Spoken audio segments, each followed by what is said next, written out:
Рахмат, Куанычбек Кеңеш. Росинбанк анан Керемет банк боюнча маалымат айтып койсуздарбы? Иш козголду беле, анан ущерб канча болду эле? Азыркы убакытта на какой стадии, да? Иш эмне болуп атат? Жоопкерчиликке тартылдыбы бирөө?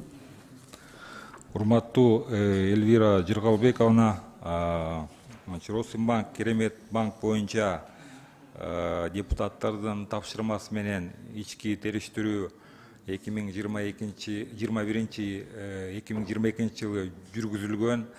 Ал кызматтык териштирүүнүн жыйынтыктары укук коргоо органдарына жөнөтүлгөн. Андан тышкары Сумма ущерба айтып койсуздарбы экөө боюнча? Предварительный маалыматтар бар да сизде?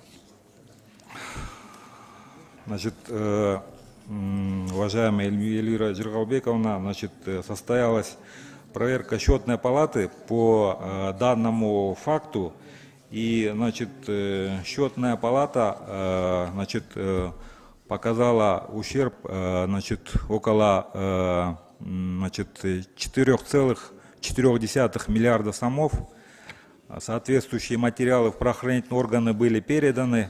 Значит, официальный ответ мы пока от правоохранительных органов не получали, но по сообщениям СМИ виновные привлечены к ответственности. Следствие по отдельным лицам было завершено. То есть предварительная сумма ущерба сиздерде жок, Маалымат жокпу? Нет, я же сказал, 4,4 миллиарда Экөөнү сомов. бириктиргенде? Как? Это и по Росинбанку, и по Кереметбанку, Но да? это же один банк. Я знаю, вот, но там немножко, нарушения же немножко разные были. А, да, это разные.